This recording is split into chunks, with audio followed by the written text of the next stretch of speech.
He thought humiliating a grieving widow in front of her children would be easy, but the entire restaurant went dead silent the moment he violently shoved her chair. He didn't notice the man in the shadows standing up until a hand touched his shoulder and whispered a name that terrified the entire criminal underworld. Now, the predator has exactly 10 seconds to run before he becomes the prey. If this story pulled you in, make sure to hit that subscribe button so you never miss what's coming next. I've got another unforgettable story dropping tomorrow. And while you're here, jump into the comments and tell me where you're watching from. I love seeing our community from all around the world. Alright, let's get back into it. A violent shove sent Rebecca's chair skidding backward, the legs scraping against hardwood as plates rattled across the table. The restaurant fell silent, not gradually, but all at once, like someone had cut the sound from the room. Then came the whispers, low and uncertain, rippling through the crowd of diners who'd been enjoying their Saturday evening moments before. The man who'd done it, Adam Eric, tall and broad-shouldered in a worn leather jacket and dark hoodie, stood over her table with the kind of smirk that came from never being told no. His face was hard, angular, marked by old scars and fresh anger. "Remember me, Mrs. Lewis?" he said, voice dripping with false politeness that barely masked the venom underneath. "Because I sure as hell remember your husband." Rebecca didn't scream. She didn't beg. She pulled Jessica closer with one arm, her daughter's small frame trembling in a cream-colored sweater, her other hand finding Jerry's shoulder. The boy sat frozen, wide-eyed and confused, his fork still hovering over his half-eaten chicken. Rebecca looked up at Adam with fear that had nothing to do with herself. Just her children. Only her children.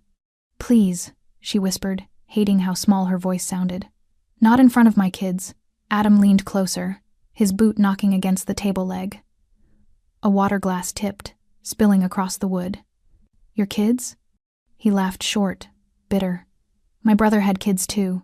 You think your husband cared about that when he—" "I don't know what you're talking about," Rebecca's voice cracked. Jessica buried her face against her mother's side, and Rebecca could feel her daughter's tears soaking through her sweater. Jerry hadn't moved, hadn't blinked, just stared at the stranger looming over them like something from a nightmare. Around them, the restaurant remained frozen. A woman in the corner had her hand over her mouth, eyes wide with shock.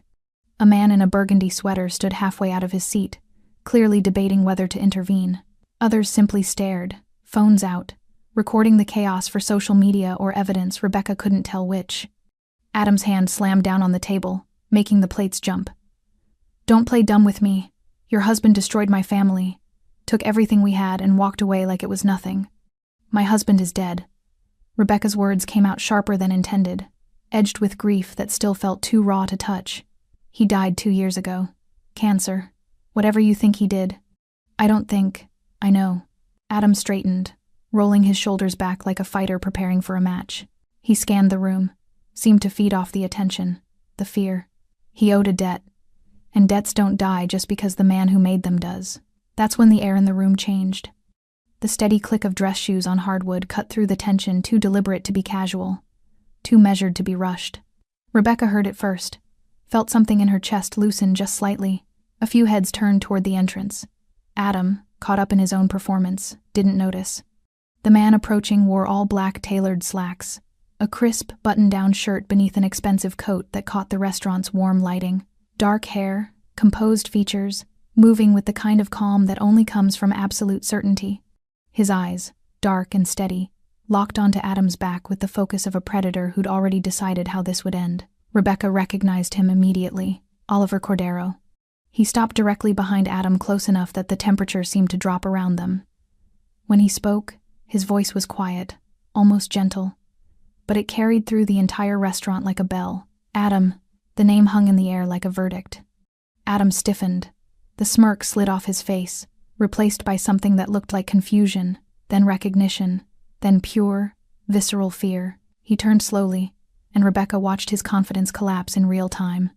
Oliver didn't raise his voice, didn't move, just stood there, hands relaxed at his sides, and waited.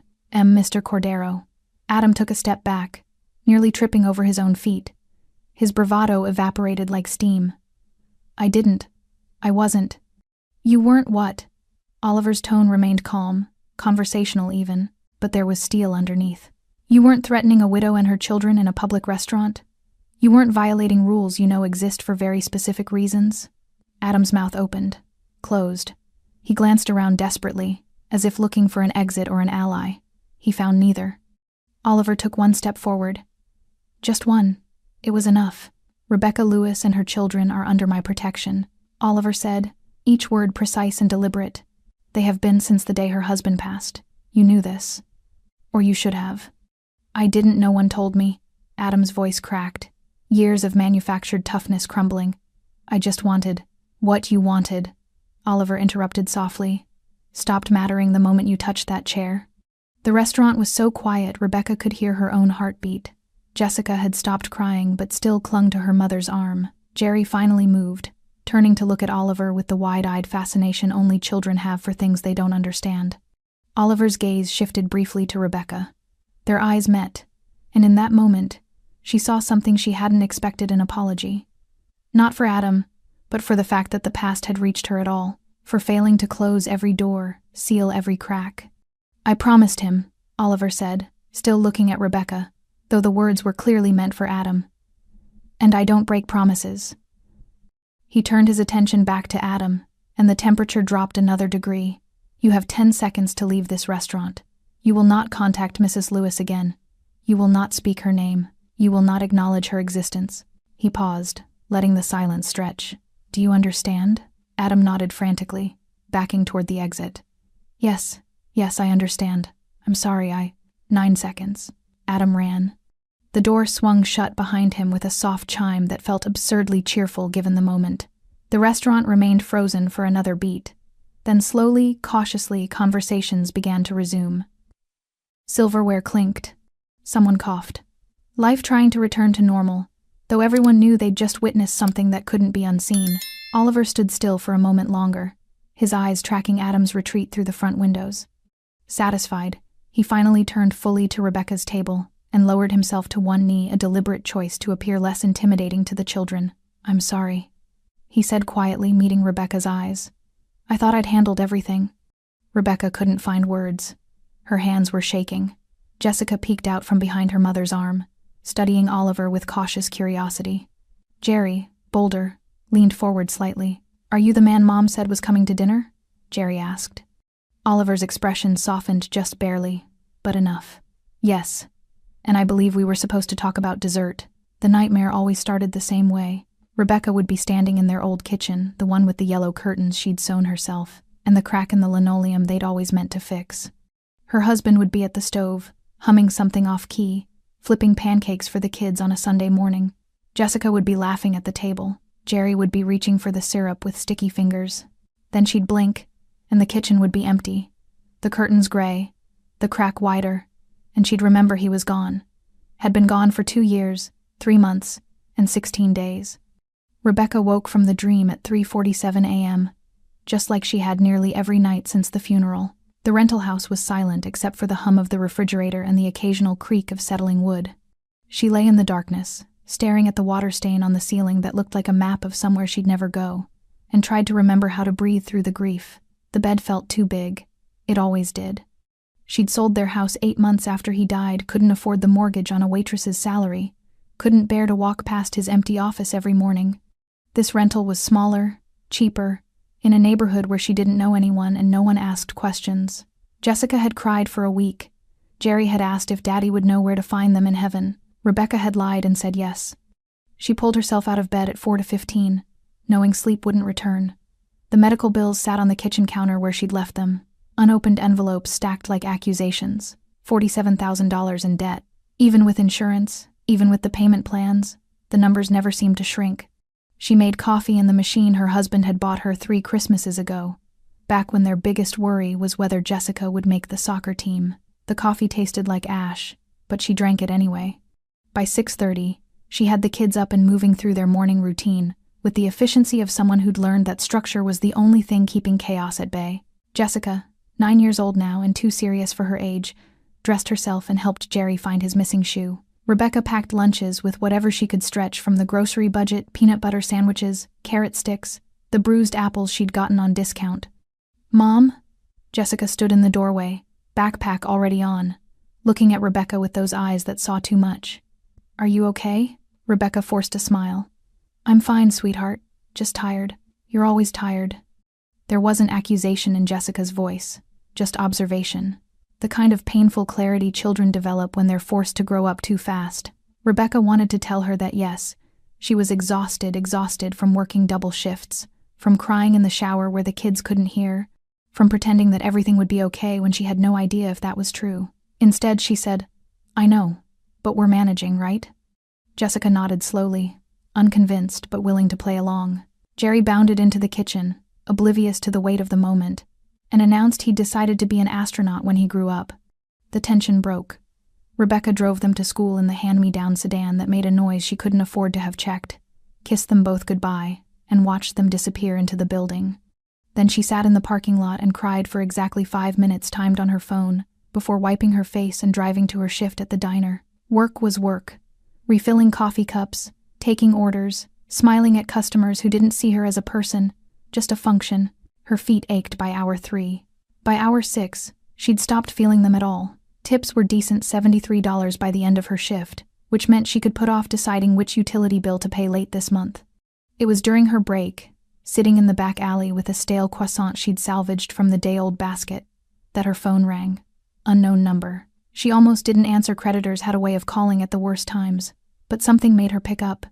"Rebecca." The voice was warm, familiar in a way that made her chest tighten. "It's Oliver. Oliver Cordero. Her husband's oldest friend." The man who'd appeared at the funeral in an expensive suit stood at the back during the service and left an envelope with $5,000 cash and a handwritten note that simply said, "For immediate expenses, no repayment necessary." She'd tried to refuse it. He'd refused her refusal. Since then, he'd been a ghost in her life, present but invisible. Groceries would appear on her doorstep. Her car would get mysteriously serviced. Once, when her landlord tried to raise the rent, the issue had simply disappeared. Rebecca knew it was Oliver. She didn't know how to feel about it. "Oliver," she said carefully, "is everything okay? I'd like to take you and the kids to dinner, Saturday. There are some things we need to discuss." Her stomach dropped. "What kind of things?" "The future," he said simply. "And making sure the past stays buried." Rebecca's hand tightened around the phone. Her husband had never told her much about his life before they met, just fragments, late-night confessions when he thought she was asleep, stories about growing up poor, about choices made in desperation, about a friend named Oliver who'd walked the same dark roads but never found an exit. "I don't want the kids involved in whatever this is," she said quietly. "They won't be, that's the point." Oliver's voice was gentle but firm. "Your husband asked me to protect you, all of you. I'm trying to do that." Rebecca closed her eyes. She remembered the hospital room, those final days when morphine couldn't touch the pain. Her husband reaching for her hand, his grip weak but desperate. "Oliver will take care of it," he'd whispered. "Promise me you'll let him." She'd promised because dying men deserved that much. "Saturday," she said finally. "Where?" "Cordero's. 7 o'clock. Bring the kids. Order whatever they want." The call ended before she could ask the 100 questions crowding her throat. Saturday came too quickly. Rebecca stood in front of her closet, staring at clothes that felt inadequate for a restaurant she couldn't afford. She settled on a simple sweater and jeans, helped Jessica into her nicest dress, wrestled Jerry into khakis he immediately hated. They arrived early. Rebecca's anxiety wouldn't let her be late. The hostess greeted them with a knowing smile that made Rebecca's stomach tighten and led them to a quiet corner booth. "He'll be here soon," the hostess said. Rebecca ordered water and tried not to think about what the past meant, or why it needed burying at all. Oliver Cordero was 8 years old the first time he stole food. Not because he wanted to, because his stomach hurt so badly he couldn't sleep, and his mother had been passed out on the couch for 2 days straight, and there was nothing in the apartment except empty bottles and broken promises. He'd taken a loaf of bread from the corner store, tucked it under his shirt, and walked out with his heart hammering so hard he thought everyone could hear it. He'd made it 3 blocks before someone grabbed his collar. "Where are you going with that?" Oliver had frozen, certain he was about to be dragged back to the store, or worse, handed over to the police. But when he turned around, he didn't see an adult. He saw another kid, maybe a year older, with dark hair falling into serious eyes and clothes as worn as Oliver's own. The boy Thomas Lewis had studied him for a long moment, then shrugged. "You're doing it wrong. Come on, that's how it started." 2 boys in a neighborhood where poverty wasn't just a condition but a life sentence, where most kids were born into struggle and never found their way out.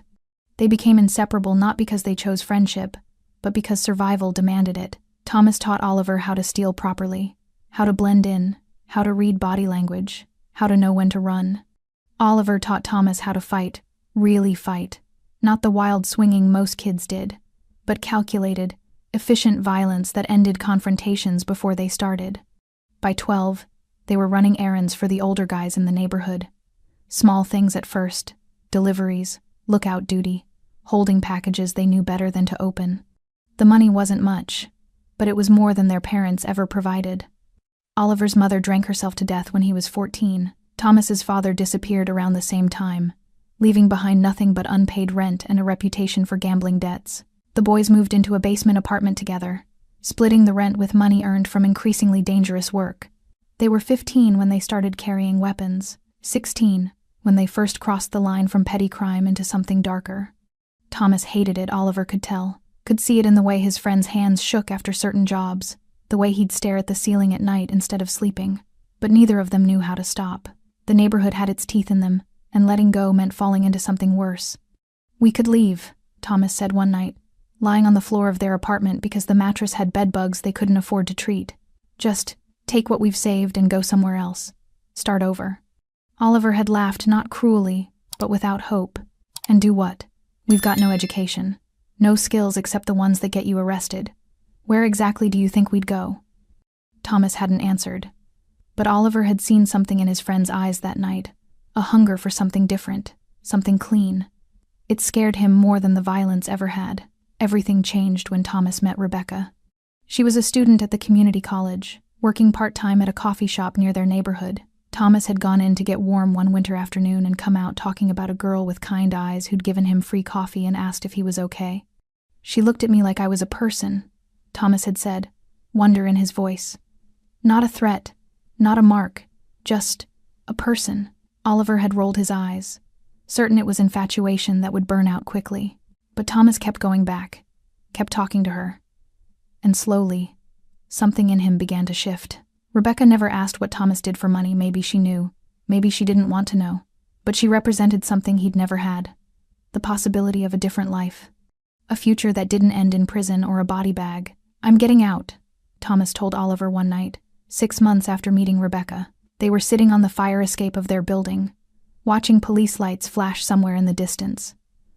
"I'm done with this." Oliver had felt something crack in his chest. "Just like that?" "Not just like that. I've been saving. Applied to a training program, HVAC repair. Got accepted." Thomas wouldn't look at him. "Rebecca doesn't know about any of this, and I want to keep it that way." "So you're just going to walk away? Pretend none of it happened?" "I'm going to try." Thomas finally met his eyes. "Come with me. We can both get out." Oliver had wanted to. God, he'd wanted to. But something held him back. Maybe pride, maybe fear, maybe the knowledge that he'd gone too far down this road to find his way back. He'd made choices Thomas hadn't, crossed lines that couldn't be uncrossed. "Someone has to stay," Oliver said quietly. "Clean up the loose ends.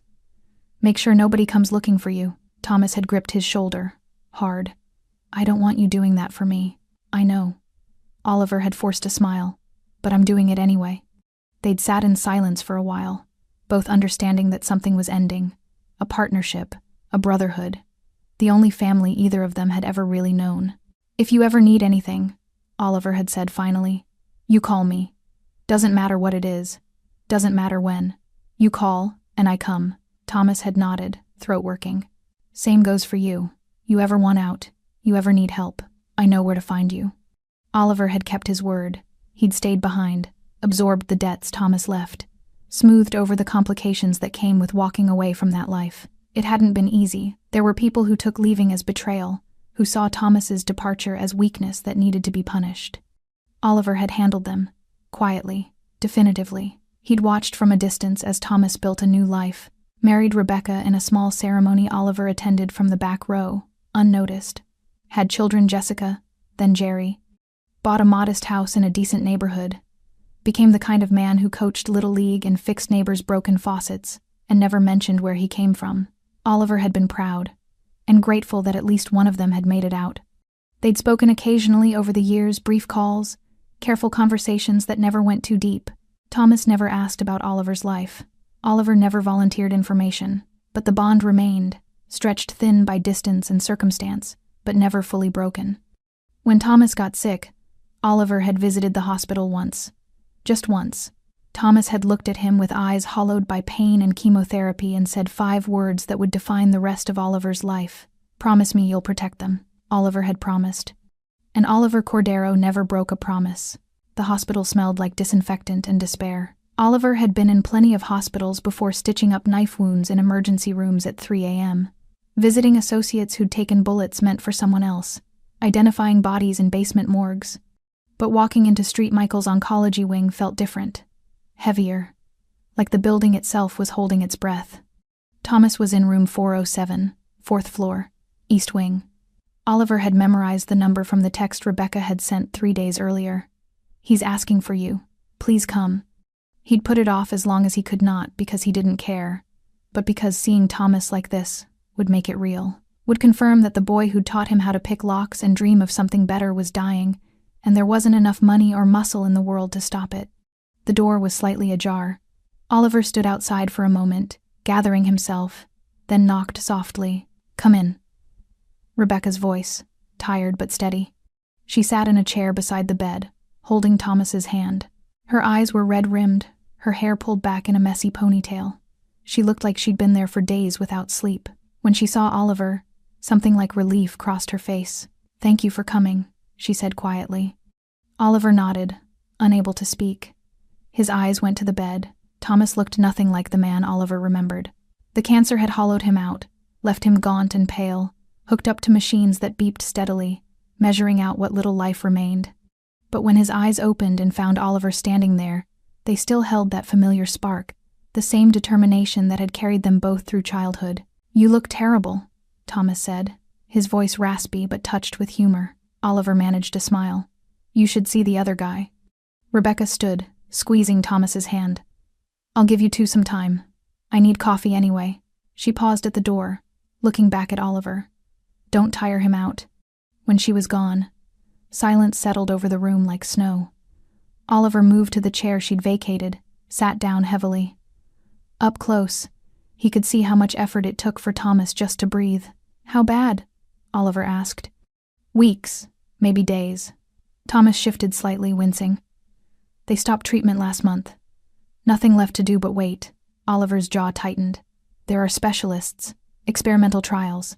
I can make calls." "No." Thomas's voice was firm despite its weakness. "I'm done, Oliver. I made my peace with it. Rebecca? She knows. The kids." Thomas's eyes glistened. "Jessica suspects. Jerry's too young to understand. That's probably a mercy." Oliver looked down at his hands. Hands that had done terrible things. Hands that couldn't fix this. "What do you need? Anything. You name it." Thomas was quiet for a long moment. The machines beeped. Somewhere down the hall, someone was crying. Finally, Thomas spoke. "I need you to protect them." Oliver had expected this, had known it was coming from the moment he got Rebecca's text. But hearing it said aloud still hit like a physical blow. "Of course," he said immediately. "I'll make sure Rebecca and the kids are taken care of. Financially, I mean. They won't struggle. It's not just money." Thomas struggled to sit up slightly, and Oliver helped adjust the pillows. "There are things from before. Loose ends I thought were tied up. People who might remember. Grudges that don't die just because I walked away." Oliver felt ice in his stomach. "Who?" "I don't know all of them. That's the problem." Thomas coughed, the sound wet and painful. When he caught his breath, he continued. "I made enemies, Oliver. You know I did. We both did. Most of them probably forgot or moved on, but some." He trailed off, eyes distant. "Some might see my death as an opportunity. Might think Rebecca knows something, or has access to something, or just might want to make her pay for my sins. That won't happen," Oliver said, his voice dropping into something harder, colder. "I'll make sure of it." "I know you will. That's why I'm asking." Thomas reached out, gripped Oliver's wrist with surprising strength. "But you have to promise me something else. Anything. Don't involve them in your world. Don't let them know what you do, what you are. Rebecca. She thinks you're a businessman. A legitimate one. Let her keep thinking that." Thomas's eyes were intense now, burning with the last of his strength. Give them normal, give them safe. That's all I ever wanted for them. Oliver felt something break inside his chest. You gave them that yourself. You got out, built a life worth living. Because you let me. Thomas's grip tightened. Because you stayed behind and dealt with everything I left undone. You think I don't know? You think I didn't hear the whispers, see the gaps where problems used to be? His voice cracked. You saved me, Oliver, long before this disease showed up. Now I'm asking you to save them. The weight of it settled over Oliver like a physical thing. This wasn't just about money or muscle. This was about becoming a ghost in their lives, present but invisible, protecting from a distance, never asking for acknowledgement or thanks. I promise, Oliver said, his voice rough. I'll handle every loose end, every old grudge, every debt, real or imagined. And I'll make sure Rebecca and the kids never have to look over their shoulders. He paused. They'll never know about the past. They'll never know about me. They'll just live. Thomas sagged back against the pillows, relief washing over his face. Thank you. They sat in silence for a while. Oliver wanted to say more, wanted to tell Thomas about all the memories they shared, about the brother he'd been, about the hole his absence would leave, but the words stuck in his throat. Rebecca returned 20 minutes later with terrible hospital coffee. She sensed something had shifted in the room but didn't ask. Oliver stood, nodded to both of them. I'll be in touch, he said. At the door, Thomas called out one last time. Oliver, he turned. You could still get out too, you know. It's not too late. Oliver smiled, sad, knowing. Yes, it is, but that's okay. He looked at Rebecca, then back to Thomas. Somebody has to stay behind and keep the wolves away. Thomas died 6 days later. Oliver kept his promise, or thought he had, until a man named Adam Eric walked into a restaurant and proved that some debts refused to stay buried. Adam Eric learned about injustice when he was 19 years old, standing in a courtroom watching his older brother get sentenced to 8 years for armed robbery. The judge had been matter-of-fact about it, reading from paperwork like he was ordering lunch instead of destroying a family. His brother Kyle, 23 and stupid enough to believe a quick score would solve their problems, had looked small in his orange jumpsuit, nothing like the confident man who'd raised Adam after their parents died. The defendant will serve his time at Riverbend Correctional Facility, the judge had said. Gavel down. Done. Adam had wanted to scream that it wasn't fair, that Kyle had only gotten involved because someone had promised him easy money, that the whole thing had been a setup. But fairness, he learned that day, was a lie people told themselves to sleep better at night. The setup had been orchestrated by someone Kyle trusted, a guy named Thomas Lewis, who'd been part of the crew, who'd gotten cold feet at the last minute and walked away. Kyle had gone through with the job anyway, convinced Thomas would show up. He never did. Kyle got caught. Thomas disappeared. And Adam had spent the next 8 years visiting his brother in prison, watching him turn hard and hollow, until Kyle finally got shanked in the yard over a gambling debt 3 months before his release date. Adam had been 27 then, standing at his brother's grave with nothing but rage and a name, Thomas Lewis. He'd spent years looking for Thomas, not obsessively, but persistently, asking questions, following dead ends. The man had vanished like smoke, built a new life somewhere far from the consequences of his choices. Adam had almost given up, convinced Thomas was either dead or had left the state entirely. Then, 2 months ago, Adam had seen the obituary. Thomas Lewis, 46, passed away peacefully, surrounded by family after a courageous battle with cancer, survived by his loving wife Rebecca and children Jessica and Jerry. The address was listed for the funeral home, same city, same state. The bastard had been living 30 miles away the entire time, playing house while Kyle rotted in prison and eventually died there. Adam had gone to the funeral, stood in the back, watched the widow cry, saw the kids who didn't know their father had destroyed another family to build theirs. He'd wanted to confront them right there, wanted to scream the truth so everyone would know what kind of man they were mourning. But something had held him back. Maybe propriety, maybe cowardice. He'd left before the service ended, the rage inside him finding no outlet, no resolution. For weeks, it festered. Every time he drove past the neighborhood where Rebecca Lewis lived, he felt it growing, this gnawing sense that justice had been cheated, that the scales were still unbalanced. Kyle was dead. Thomas was dead. But Rebecca was alive. The kids were alive. They got to keep existing, keep moving forward, built on a foundation of betrayal and lies. It wasn't right. Adam knew people would call it misplaced anger, would say Rebecca wasn't responsible for her husband's choices. But Adam had learned long ago that family shared the burden of sin. He'd paid for Kyle's mistakes, his whole adult life, missed opportunities, damaged relationships, the weight of being known as the brother of that guy who got killed in prison. Why shouldn't Rebecca pay too? He'd followed her for a few weeks, not stalking, he told himself, just observing. Watched her drop the kids at school, work double shifts at the diner, count change in her car before going into the grocery store. She looked tired, defeated. Part of him felt satisfaction in that. Another part felt nothing at all. The restaurant had been coincidence. Adam went to Cordero's, sometimes upscale enough to feel like an accomplishment, cheap enough that he could afford it on his construction salary. He'd been having a bad day, his supervisor writing him about a deadline, his ex-girlfriend texting about money she claimed he owed. And then he'd seen her walk in. Rebecca Lewis, with her kids, dressed up like they were celebrating something. Something inside Adam had snapped. The unfairness of it crashed over him like a wave. Here she was, taking her children to a nice restaurant, probably paid for with money Thomas had earned through betrayal, while Adam ate alone, while Kyle's grave went unvisited because Adam couldn't afford the gas to drive out there every week. He'd ordered a beer, then another, watched them settle into a corner booth, watched the kids laugh at something Rebecca said, watched her relax slightly like she deserved peace, like she'd earned it. The anger built with each sip, each minute. By the time he stood up and walked toward their table, Adam had convinced himself this was necessary. Not revenge, justice. A reckoning that was long overdue. Remember me, Mrs. Lewis. The look on her face, confusion. Then fear had felt like vindication. Finally, she understood what it felt like to be vulnerable, to have the past come back when you thought you were safe. When he'd shoved her chair, heard the gasps from nearby tables, seen her pull those kids close like a shield, it had felt right, powerful, like he was correcting an imbalance in the universe. Your husband destroyed my family, he'd said, and meant it with every fiber of his being. He hadn't noticed the man in black approaching from behind. Hadn't registered the shift in the room's atmosphere, the way certain people's eyes had widened in recognition. He'd been too caught up in his own narrative of justified anger. When Oliver Cordero said his name, just his name, nothing else, Adam's entire world had collapsed. He knew that voice. Everyone in certain circles knew that voice.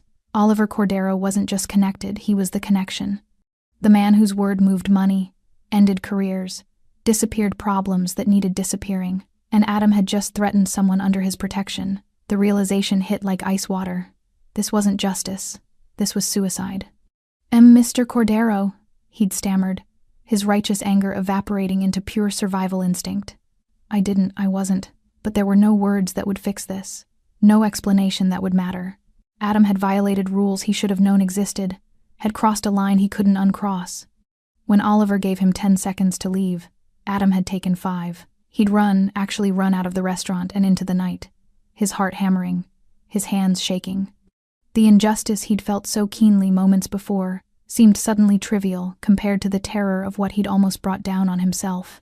It was only later, sitting in his truck 3 blocks away, that Adam realized the cruelest truth of all. He'd never gotten justice for Kyle. He never would. And his attempt to claim it had only proven what he'd always feared, that in this world, power mattered more than fairness, and he had none. Oliver Cordero adjusted his cufflinks as he stepped out of the black sedan, the restaurant's warm light spilling onto the sidewalk through tall windows. Saturday evening, 7 o'clock, exactly on time, as he always was. His driver, Ramon, moved to follow, but Oliver raised a hand. Wait here. This is personal, not business. Ramon nodded and settled back into the driver's seat. Oliver had brought him anyway old habits from a life where showing up anywhere alone was an invitation for problems. But tonight wasn't about power plays or territory disputes. Tonight was about keeping a promise to a dead man. He paused before entering, studying the restaurant through the glass.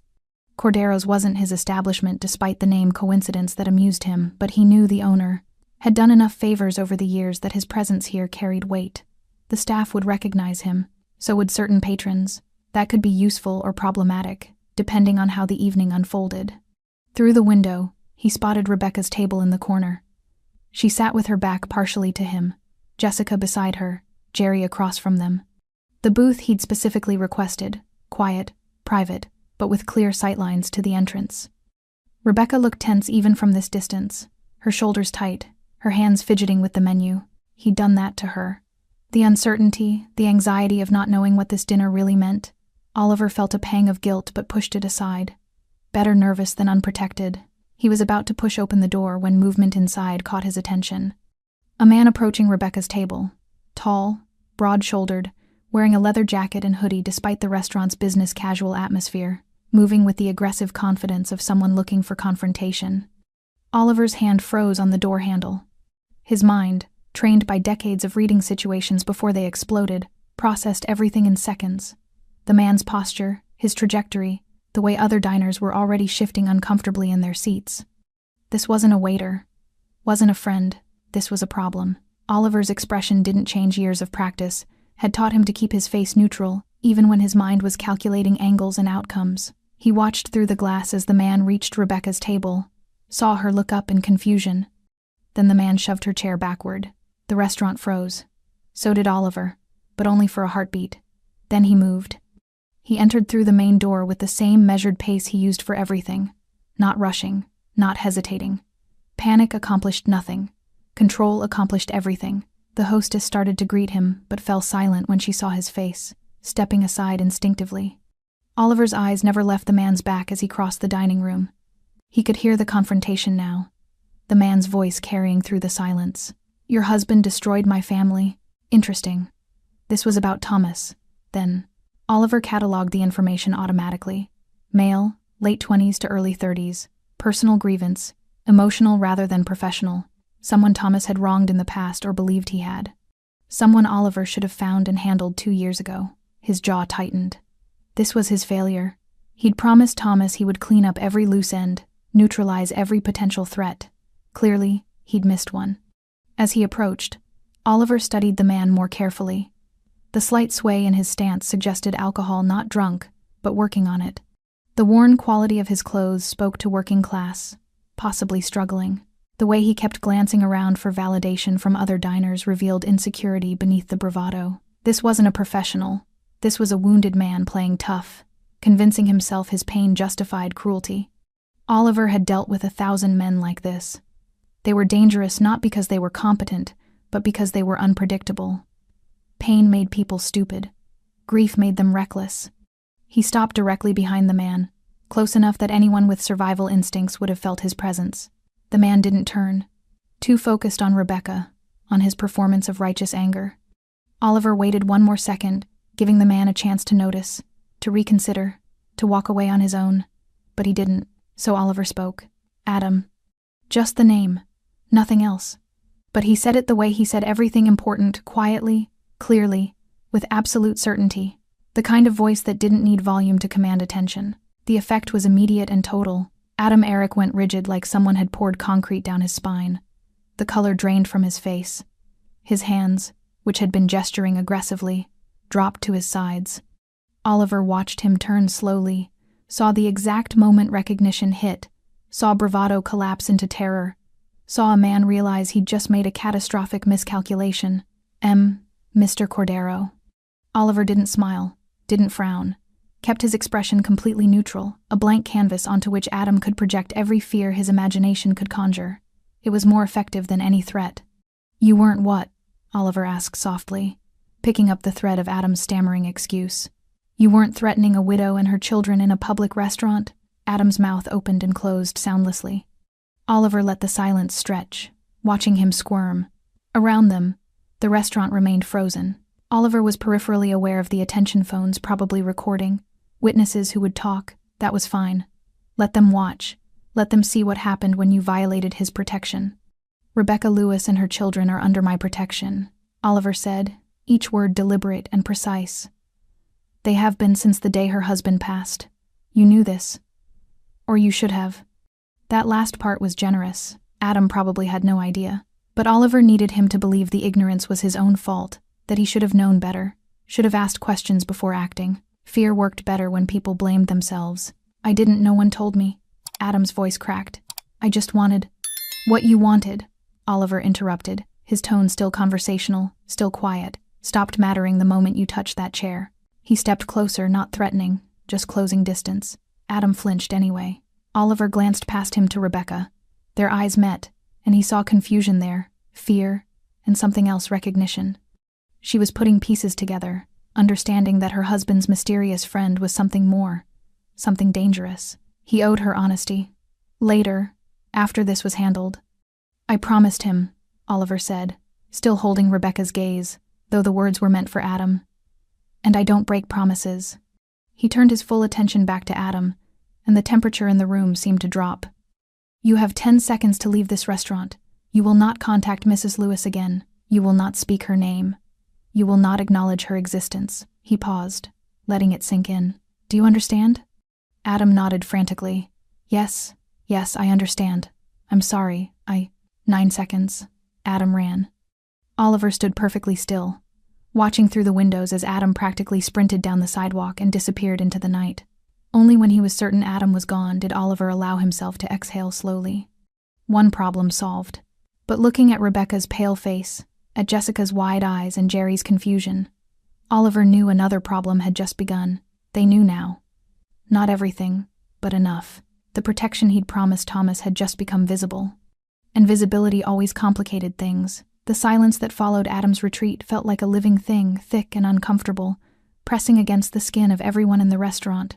Conversations didn't resume immediately. Silverware remained frozen halfway to mouths. Even the kitchen staff had gone quiet, heads peeking through the service window to understand what had just happened. Oliver stood motionless in the center of it all, his presence commanding the space in a way that had nothing to do with physical size.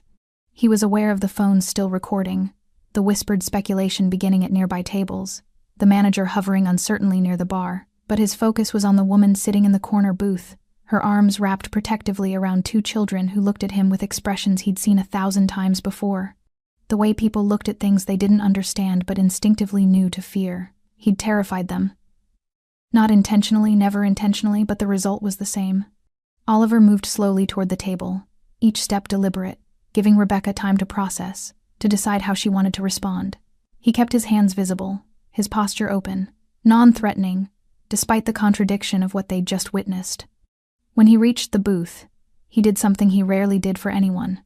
He lowered himself to one knee, bringing his eye level below Rebecca's, below the children's, a position of vulnerability, of deliberate submission. "I'm sorry," he said quietly, his voice meant only for them. "I thought I'd handled everything." Rebecca stared at him, her face a complicated map of emotions, shock, confusion, fear, and something that might have been anger beginning to surface beneath the rest. Her hands remained on her children, one on Jessica's shoulder, one gripping Jerry's hand. "Who are you?" The question came out barely above a whisper. "I mean, I know your name. But who are you?" Oliver had prepared for this moment, had known it would come eventually. But preparation didn't make the truth easier to speak. "I'm someone your husband trusted," he said carefully. "Someone he asked to make sure you and the children stayed safe after he was gone." "Safe from what?" Rebecca's voice was gaining strength now, the initial shock wearing off. "From men in restaurants? From whatever that was?" She gestured toward the door where Adam had fled. "From the past," Oliver said simply. "Your husband had a life before you met him, before he became the man you knew. There were complications from that life, people who might have held grudges, debts, real or imagined, that could have come back to hurt you." Jessica, who'd been silent throughout, spoke up suddenly. "Are you in the Mafia?" The question was so direct, so childishly blunt, that Oliver almost smiled. "Almost." "Jessica," Rebecca started, but Oliver raised a hand gently. "It's a fair question."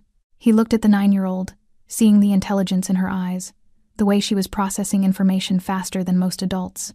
"I'm someone who helps people when they have problems the police can't solve. Sometimes that means I have to do things that aren't conventional." "That's not an answer," Jessica said. "No," Oliver admitted. "It's not. But it's the only one I can give you right now." Jerry, who'd been watching this exchange with wide eyes, suddenly tugged on Oliver's sleeve. "Are you going to hurt us?" The question hit Oliver like a physical blow. He'd spent his entire adult life being feared, had cultivated that fear deliberately, used it as a tool, but hearing it from a 6-year-old boy, seeing the genuine worry in those innocent eyes, made something in his chest constrict painfully. "No," Oliver said, his voice rougher than intended. "Never. I'm here to make sure nobody hurts you. That's all. That's the only reason." "Because you promised our dad?" Jerry asked. "Yes. Was he your friend?" Oliver hesitated. Friend felt inadequate for what Thomas had been: brother, partner, the other half of a shared childhood that had forged them both in fire. But explaining that to a 6-year-old seemed impossible. He was my best friend, Oliver said finally. When we were kids, we took care of each other.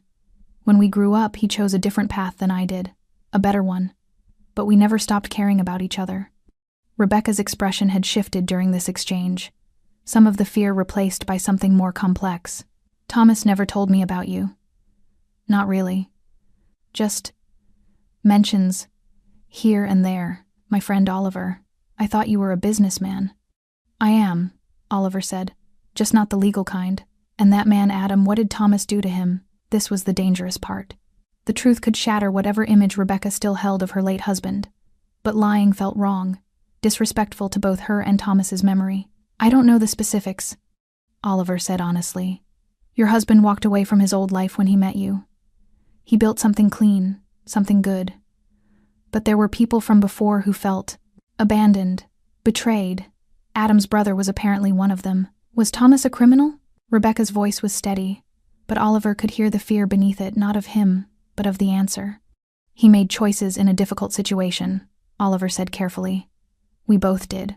We grew up with nothing, in a place where survival meant bending rules. Your husband bent them. Then he met you and decided to stop. He paused. I bent them too, but I never stopped. The honesty hung between them like smoke. So you're telling me, Rebecca said slowly, that my husband had some kind of criminal past? That you're some kind of… what? Crime boss?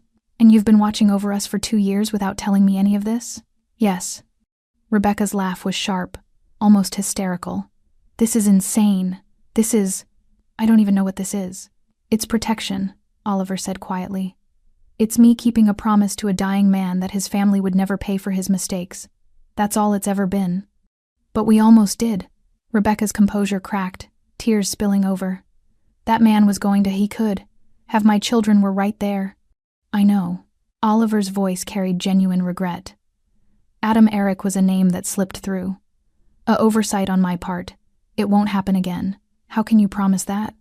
Because I've spent 2 years identifying every person who might have had a connection to your husband's past. Every debt, every grudge, every loose thread. I thought I had them all. I was wrong about Adam, but I'm not wrong about the others. Oliver reached into his jacket slowly, making sure Rebecca saw the movement wasn't threatening, and pulled out an envelope. He set it on the table between them. Inside is everything you need to know. Accounts I've set up for the children's education. Contact information if you ever need help. Documentation of the debts I've settled on Thomas's behalf. He paused. And a letter he wrote you before he died. One he asked me to hold until you needed to understand. Rebecca stared at the envelope like it might explode. You don't have to open it now, Oliver said gently. But when you're ready, it will explain everything better than I can. He stood slowly, his knee protesting the position he'd held. Around them, the restaurant had begun to breathe again, cautious conversations resuming, the manager finally approaching to ask if everything was all right. I'll go, Oliver said. You and the children can finish your dinner in peace. It's already paid for. Order whatever you want. Wait. Rebecca's voice stopped him. This protection of yours, does it have an expiration date? Oliver met her eyes. No. The promise I made to Thomas doesn't end. Not ever, even though he's gone. Especially because he's gone. Oliver's expression softened slightly. He was the best of us, Rebecca. He got out. Built something real. Had a family worth protecting. The least I can do is make sure that family stays safe. Rebecca wiped her eyes, pulled her children closer. I don't know if I should thank you or tell you to leave us alone. You don't have to decide tonight, Oliver said. Take your time. Read the letter. And know that whether you want my help or not, you have it. He turned to leave, then paused, looking back at Jessica and Jerry. Your father was a good man. Whatever else you hear, whatever you learn about his past, remember that. He loved you more than anything. Jerry nodded solemnly. Jessica just watched him with those 2 intelligent eyes, still processing, still deciding what to believe. Oliver walked out of Cordero's into the cool night air, where Ramon waited with the car. As they pulled away from the curb, Oliver looked back at the restaurant one last time. Through the window, he saw Rebecca opening the envelope with shaking hands. The truth was finally out. Now they would all have to live with it. Oliver sat in the back of the sedan as Ramon navigated the evening traffic, the city lights blurring past the tinted windows. He should have felt relief Adam Eric had been handled. Rebecca and the children were safe. The immediate threat neutralized. Instead, he felt the weight of unfinished business pressing against his chest like a stone. Adam Eric had run, yes. But running didn't mean forgetting. Fear faded with distance and time, and desperate men did stupid things when they convinced themselves they had nothing left to lose. "Where to, boss?" Ramon asked, eyes flicking to the rearview mirror. Oliver was quiet for a moment, thinking. Then he pulled out his phone and made a call. It was answered on the second ring. "It's me," Oliver said. "I need information on someone. Adam Eric, late 20s, early 30s. Brother named Kyle who did time at Riverbend. Died inside about 5 years ago. I want everything: current address, employment, associations, debts, routines, and I want it tonight." He ended the call and stared out the window. Thomas had asked him to clean up the past, to make sure it never touched his family. Oliver had failed once. He wouldn't fail again. By midnight, Oliver had what he needed. Adam Eric lived in a rundown apartment complex on the east side, worked construction, had a DUI on his record, and an ex-girlfriend with a restraining order. No criminal organization ties, no backup. Just a man alone with his grief and anger, dangerous only because he had nothing to lose. Oliver made one more call. "I need a conversation arranged," he said to the voice on the other end. "Quiet, private, tomorrow morning. Location? The construction site where he works. Before his shift starts. Understood." Oliver hung up and finally allowed himself to go home, a penthouse apartment downtown that felt more like a hotel room than a residence. Expensive furniture he'd never chosen himself. Art on the walls picked by an interior designer. Everything perfect and nothing personal. He poured himself 2 fingers of whiskey and stood at the floor-to-ceiling windows, looking out over the city he'd spent his entire adult life learning to control. From up here, it looked peaceful, clean, the violence and desperation invisible from this height. Thomas used to joke that Oliver would end up alone in a tower somewhere, king of nothing that mattered. Oliver had laughed it off back then. Tonight, the joke felt less funny. He thought about Rebecca's face in the restaurant, the fear, the confusion, the moment she'd realized her entire understanding of her late husband's life had been built on incomplete information. He'd done that to her. Shattered whatever peace she'd managed to build from grief, but better shattered and safe than peaceful and dead. Oliver finished his drink and went to bed, though sleep came slowly. The construction site was quiet at 6 a.m. Just the early morning crew setting up equipment and checking materials. Adam Eric arrived at 6:15, lunch pail in hand, looking like he hadn't slept. He probably hadn't. Oliver was waiting by Adam's truck, not hiding, not threatening, just standing there in the dawn light like he had every right to be. 2 of his associates flanked him at a respectful distance, visible but not aggressive. Adam saw him and stopped dead, the color draining from his face for the second time in 12 hours. "Mr. Cordero," he said, voice tight. I left like you said. I haven't." "I know," Oliver said calmly. "You left. You've been home since. No calls to Rebecca, no attempts at contact." He tilted his head slightly. "You followed instructions. That's good." Adam's hands clenched around his lunch pail. "Then why are you here?" "Because fear fades," Oliver said simply. "And I need to make sure this conversation lasts longer than your memory of being scared." Adam swallowed hard. Around them, the construction site continued its morning routine, workers deliberately not looking their direction. They knew better than to witness things that weren't their business. "I want you to understand something," Oliver continued, his voice conversational despite the weight of his words. "Your brother's death was tragic. I'm not dismissing that. Grief makes us do things we wouldn't otherwise do. I understand that too. But, Oliver said, the word cutting through Adam's attempt to speak. Your brother made choices. Thomas Lewis made choices. Both of them paid consequences. Your brother paid with his life. Thomas paid by walking away from everything he knew, by spending years looking over his shoulder, by dying slowly and painfully while his family watched. He paused. The debt, if there ever was one, is settled. That's not. It is. Oliver's tone remained calm but carried absolute finality. And what happened last night? That was you trying to collect on a debt that doesn't exist. You threatened a woman and 2 children because you needed somewhere to put your anger. That's not justice. That's just cruelty. Adam's jaw worked, emotions playing across his face. Shame, anger, grief, resignation. So what now? You gonna kill me? Make me disappear? Oliver almost smiled. Almost. No. I'm going to give you a choice. Adam blinked. A choice? You can leave. Not the city, I'm not that cruel. But you leave Rebecca Lewis and her children alone. Forever. You don't look for them. You don't talk about them. You don't think about them. They cease to exist in your world. Oliver's eyes were steady, measuring.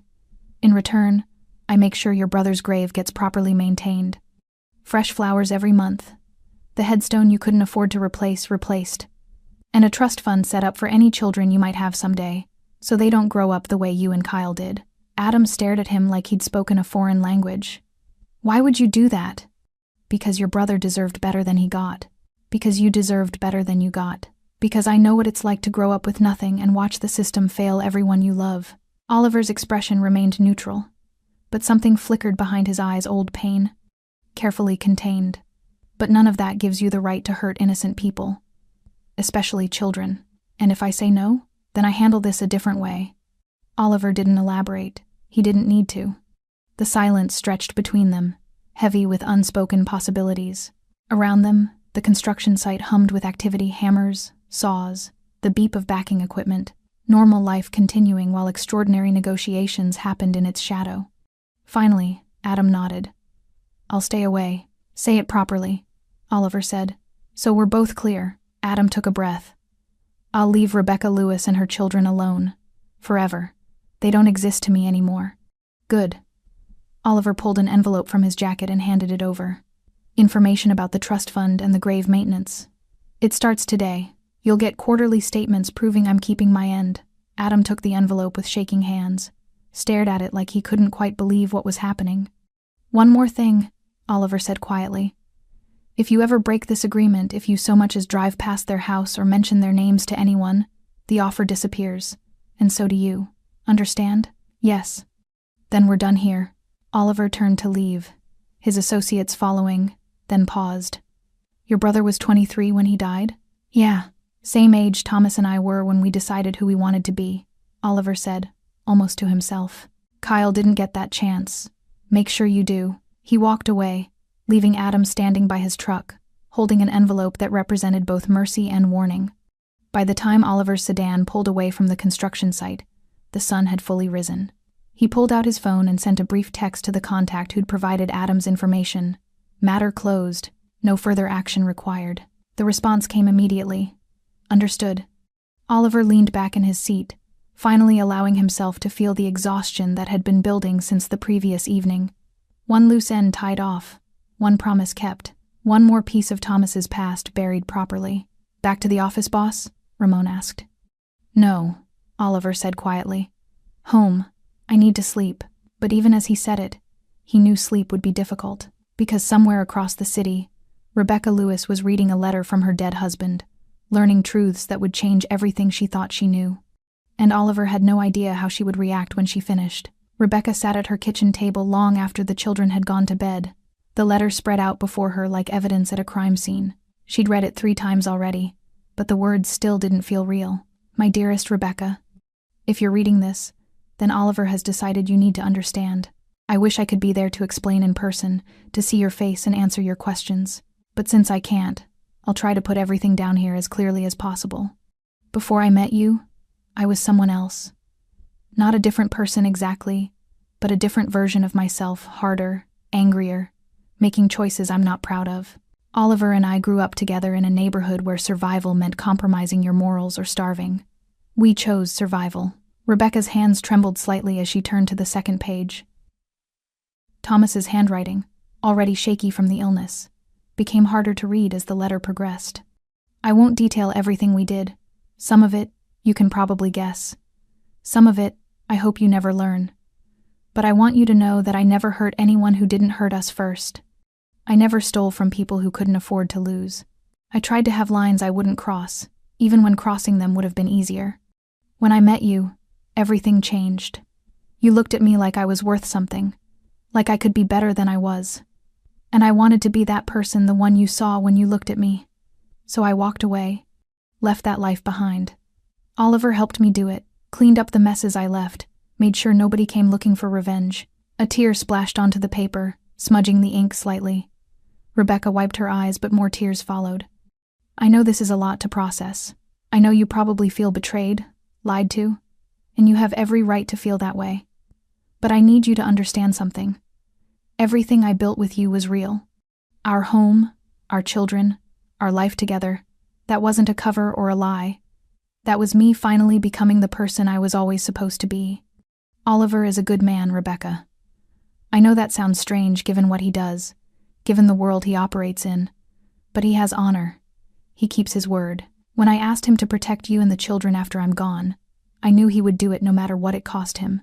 Jessica appeared in the kitchen doorway, wearing her pajamas and rubbing her eyes. Mom, why are you crying? Rebecca quickly wiped her face, tried to compose herself. Just reading something your father wrote. Come here, sweetheart. Jessica climbed into her lap, too big for it really, but still young enough to want the comfort. She looked at the letter curiously but didn't ask to read it. Is it true? Jessica asked quietly. What that man said? About Dad? Rebecca took a breath, choosing her words carefully. Your father made some mistakes when he was younger, before he met me, but he spent his whole life trying to be better, trying to build something good for us. And he did. She hugged Jessica tighter. The father you knew, the one who helped with homework and made terrible jokes and loved you more than anything, that was the real him. And Mr. Cordero? He was your father's friend, someone who helped him leave his old life behind, someone who's trying to keep a promise to protect us. Jessica was quiet for a moment, processing. Are we in danger? No, Rebecca said firmly. We're safe. Mr. Cordero made sure of that. Do you trust him? Did she? Rebecca thought about the man who'd knelt beside their table, who'd spoken to her children with genuine gentleness despite the violence he'd just prevented, who'd carried this secret for 2 years, protecting them from the shadows without ever asking for thanks or acknowledgement. I think I'm starting to, Rebecca said finally. Jessica nodded and yawned. Okay. Can I go back to bed? Of course, baby. Rebecca kissed the top of her head. Love you. Love you too, Mom. After Jessica left, Rebecca returned to the letter. Only one paragraph remained. I don't expect you to forgive me for not telling you all of this while I was alive. I was a coward about it, afraid of what you'd think, afraid of losing you even as I was already dying. But I hope you can understand why I asked Oliver to watch over you. I hope you'll let him keep his promise. And I hope, somehow, you and the children can have the peaceful life I always wanted for you. I love you, Rebecca. I always have. I always will. Yours forever, Thomas.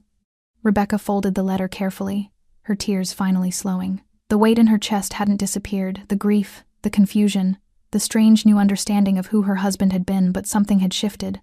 The fear was less now, the uncertainty less paralyzing. She stood up, poured herself a glass of water, and looked at the clock. Nearly midnight. In the morning, she'd call Oliver. They needed to talk, properly this time, without the chaos of a restaurant confrontation. She had questions, dozens of them.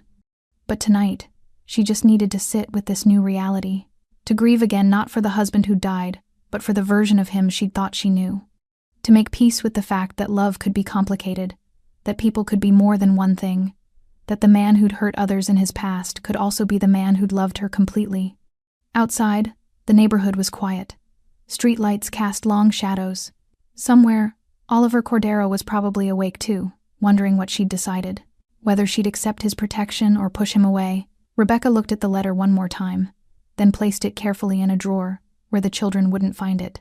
Some truths they could learn later, when they were older and could understand nuance. For now, they deserved to remember their father simply. Tomorrow would bring new complications, new conversations, new adjustments. But tonight, Rebecca Lewis felt something she hadn't felt in months. Not quite peace, but a step toward it. A sense that maybe, despite everything, she and her children were going to be okay. Rebecca called Oliver at 9:30 the next morning, after the children had left for school, and she'd spent an hour staring at her phone, rehearsing what to say. He answered on the second ring. Rebecca, we need to talk, she said, her voice steadier than she felt. Can you meet me somewhere? Somewhere public. Of course. Name the place. The coffee shop on Maple Street. The one near the community center. I know it. When? Now, if you can. I'll be there in 20 minutes. The coffee shop was nearly empty mid-morning, just a few people on laptops and an elderly couple sharing a muffin. Rebecca had already secured a corner table, 2 cups of coffee waiting when Oliver arrived. He looked different in daylight, without the dramatic tension of the restaurant confrontation. More human, somehow. Despite the expensive clothes and careful composure, he sat down across from her without speaking, waiting for her to set the tone. "I read the letter," Rebecca said. And I'm angry," she met his eyes directly. "At Thomas for not telling me. At you for keeping the secret. At the whole situation."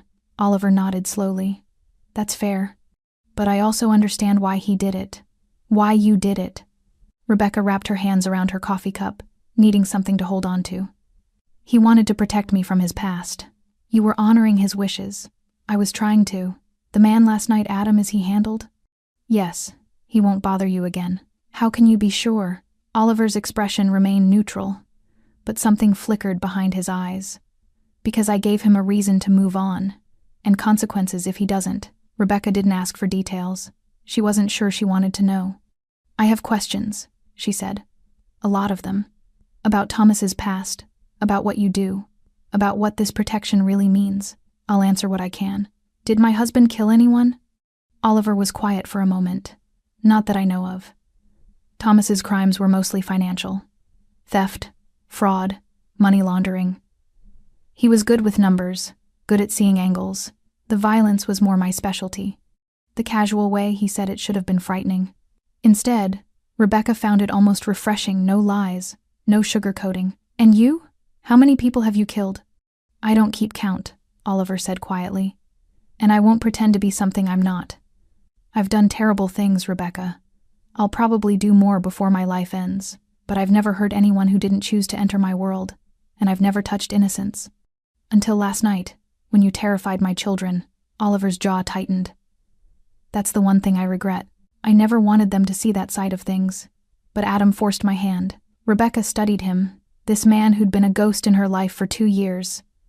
"Thomas trusted you. That has to mean something. It meant everything to me. Then I'm going to choose to trust you too.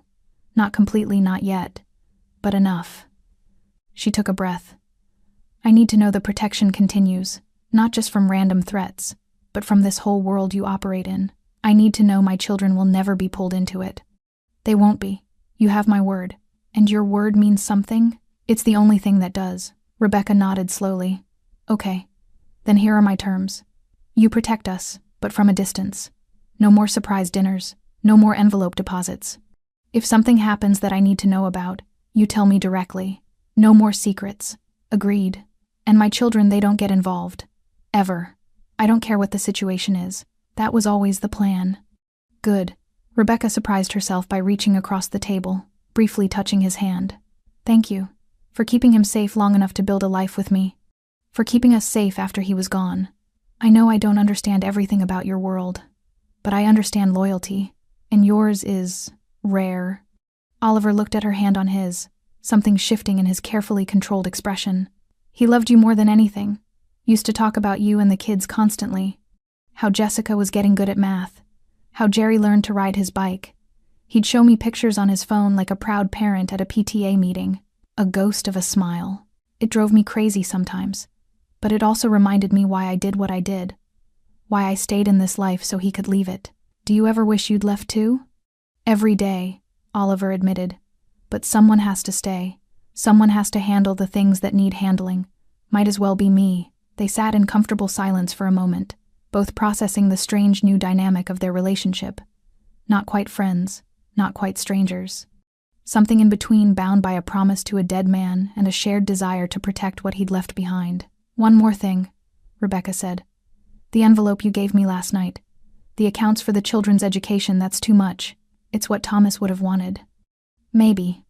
But I don't want my children growing up thinking money solves everything, or that they're entitled to things they didn't earn." Oliver considered this. "What if it's structured as scholarships, merit-based? They have to maintain grades, stay out of trouble.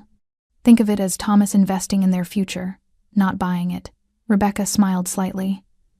"That I can live with. Then that's how we'll do it." Outside the coffee shop windows, life continued its normal rhythm. Cars passed, people walked dogs, the world spinning on, indifferent to the quiet negotiations happening over coffee in a corner booth. Rebecca finished her cup and stood. I should go. I have a shift this afternoon. Oliver stood as well. If you need anything, I know, I'll call. She turned to leave, then paused. Oliver?